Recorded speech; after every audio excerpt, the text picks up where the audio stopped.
इस कदर वाकिफ है मेरी कलम मेरे जज्बातों से, अगर मैं इश्क लिखना भी चाहूं तो इनकलाब लिख जाता हूं। क्या तुम्हें पता है कि दुनिया में सबसे बड़ा पाप गरीब होना है? गरीब एक अभिशाप है, यह एक सजा है। बम और पिस्तौल से क्रांति नहीं आती, क्रांति की तलवार विचारों की शान पर तेज होती है। जिंदगी तो सिर्फ अपने कंधों पर जी जाती है, दूसरों के कंधे पर तो सिर्फ जनाजे उठाए जाते हैं। मैं इस बात पर जोर देता हूं कि मैं महत्वाकांक्षा, आशा और जीवन के प्रति आकर्षण से भरा हुआ हूं, पर मैं जरूरत पड़ने पर यह सब त्याग सकता हूं और वही सच्चा बलिदान है। क्रांति मानव जाति का अपरिहार्य हक है। आजादी सबका कभी न खत्म होने वाला जन्मसिद्ध अधिकार है।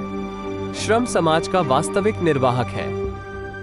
सरफरोशी की तमन्ना अब हमारे दिल में है। देखना है जोर कितना बाजू ए कातिल में है।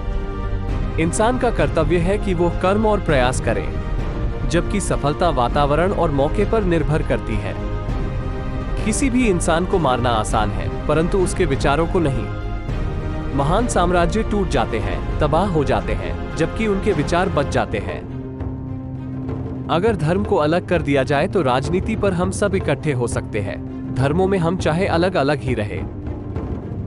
जो भी व्यक्ति विकास के लिए खड़ा है, उसे हर एक रूढ़िवादी चीज की आलोचना करनी होगी, उसमें अविश्वास करना होगा तथा उसे चुनौती देनी होगी। सीने पर जो जख्म है सब फूलों के गुच्छे हैं, हमें पागल ही रहने दो, हम पागल ही अच्छे हैं। राख का हर एक कण मेरी गर्मी से गतिमान है, मैं एक ऐसा पागल हूं जो जेल में भी आजाद है। निष्ठुर आलोचना और स्वतंत्र विचार, ये क्रांतिकारी सोच के दो अहम लक्षण हैं। जिंदा रहने की ख्वाहिश कुदरती तौर पर मुझ में भी होनी चाहिए। मैं इसे छिपाना नहीं चाहता, लेकिन मेरा जिंदा रहना एक शर्त पर है। मैं कैद होकर या पाबंद होकर जिंदा रहना नहीं चाहता। अगर बहरों को सुनाना है तो आवाज को बहुत जोरदार होना चाहिए। जब हमने असेंबली में बम गिराया तो हमारा मकसद किसी को मारना नहीं था, हमने अंग्रेजी हुकूमत पर बम गिराया था। किसी भी कीमत पर बल का प्रयोग न करना काल्पनिक आदर्श है और नया आंदोलन जो देश में शुरू हुआ है और जिसके आरंभ की हम चेतावनी दे चुके हैं, वो गुरु गोविंद सिंह और शिवाजी, कमाल पाशा और राजा खान, वाशिंगटन और गैरीबाल्डी, लफायते और लेनिन के विचारों से प्रेरित है। जो भी व्यक्ति विकास के लिए खड़ा है, उसे हर एक रूढ़िवादी चीज की आलोचना करनी होगी, उसमें अविश्वास करना होगा तथा उसे चुनौती देनी होगी।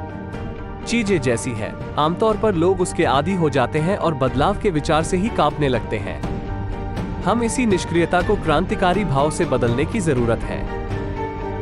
अहिंसा को आत्मबल सिद्धांत का समर्थन है, जिसमें प्रतिद्वंदी पर जीत की आशा में कष्ट सहा जाता है।